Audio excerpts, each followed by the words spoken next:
నా మనసులో ఏమనుకున్నానో కరెక్ట్గా మా మేడం అదే అర్థం చేసుకునింది. మా మేడం వాళ్ళ అన్నోళ్ళ ఇంటికాడైతే పెద్ద పార్టీ అయితే జరుగుతుంది ఈరోజు. దానికోసం మా మేడం బుక్ అయితే తెమ్మని చెప్పింది. ఇంకా బుక్ తీసుకొని మా మేడాన్ని ఫ్యామిలీ మొత్తాన్ని తీసుకొని వచ్చినాను. ఇదే మా మేడం వాళ్ళ అన్నోళ్ళ కొత్త ఇల్లు ఇది. మా మేడాన్ని నేను ఎప్పుడు డ్యూటీకి తోడుకోమి అన్నం టైం అయిందంటే మా మేడం ఏటీఎం కార్డు ఉంటుంది కాబట్టి హోటల్లో పోయి తినేసి వస్తా ఉంటాను. అది మా మేడంకి కూడా తెలుసు. ఇప్పుడు మా మేడం వచ్చిన ఏరియా అయితే కోవిడ్లోనే కొత్తగా కట్టిన ఊరు ఇది. ఈ ఊర్లో ఇంకా షాపింగ్ మాల్ కానీ హోటల్స్ కానీ టీ షాపులు కానీ ఇంకా పడలేదు. నేను ఇక్కడికి బండిలో వచ్చేటప్పుడే మనుషులు అయితే అనుకున్నాను ఇక్కడ హోటల్స్ లేవు, అన్నానికి ఇబ్బంది పడతానని చెప్పి.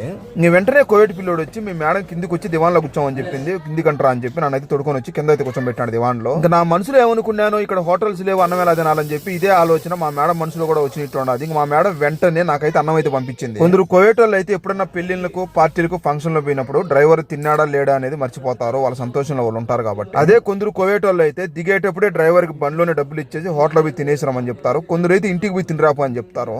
ఇప్పుడు మా మేడం అంత పెద్ద ఫంక్షన్ లో కూడా ఇక్కడ ఏటీఎం కార్డు ఉన్నా కూడా తినేదానికి హోటల్స్ లేవు కదా అని ఆలోచించి నాకు ఫోన్ చేసి మరి ఇంట్లోకి అయితే పిలిపించి అన్నం అయితే పెట్టించింది పాపం. ఇంకిక్కడ బయట పక్క మా మేడం వాళ్ళ అన్నోళ్ళందరూ కలిసి కాఫీ తాగుతా టీవీ అయితే చూస్తున్నారు బయట. వాళ్ళు నన్ను చూసి పిలిచి మరి అన్నం తిన్నావా లేదా అని అడిగారు.